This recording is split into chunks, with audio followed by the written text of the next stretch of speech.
வணக்கம் தமிழ் மக்களே.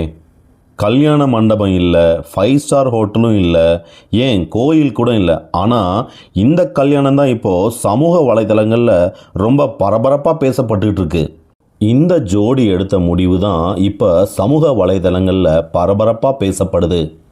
கல்யாணத்துக்கு செலவு பண்ண வேண்டிய பல லட்சங்களை போட்டு சொந்தமாக ஒரு வீடு வாங்கி அந்த வீட்டோட லிவிங் ரூம்லேயே கல்யாணம் பண்ணினா எப்படி இருக்கும், அதைத்தான் இந்த ஜோடியும் பண்ணியிருக்கிறாங்க.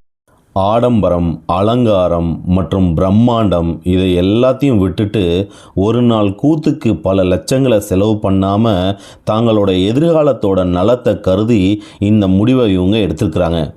கல்யாணத்துக்கு செலவு ஆக வேண்டிய காசை வச்சு சொந்தமாக ஒரு வீடு கட்டி அந்த வீட்டை நல்லா டெக்கரேஷன் பண்ணி அங்கேயே கல்யாணம் பண்ணிக்கிட்டாங்க.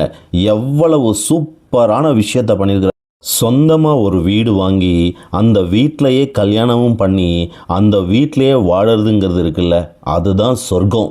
என்னை பொறுத்த வரைக்கும் இது ஒரு ஆகச்சிறந்த ஃபைனான்சியல் டிசிஷன் அப்படின்னு தான் சொல்லுவேன்.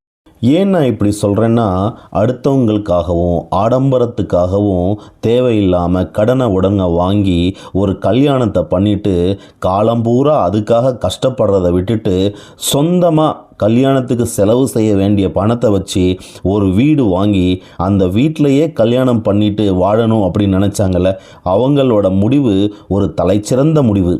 இந்த முடிவானது இந்த காலத்துக்கு ஏற்ற ஒரு சிறந்த முடிவு அப்படின்னு தான் சொல்லலாம். எது எப்படியோ இப்படி ஒரு மாற்று சிந்தனை கொண்ட மணமக்களை நாமளும் வாழ்த்துவோம். வாழ்க மணமக்கள். நன்றி, வணக்கம்.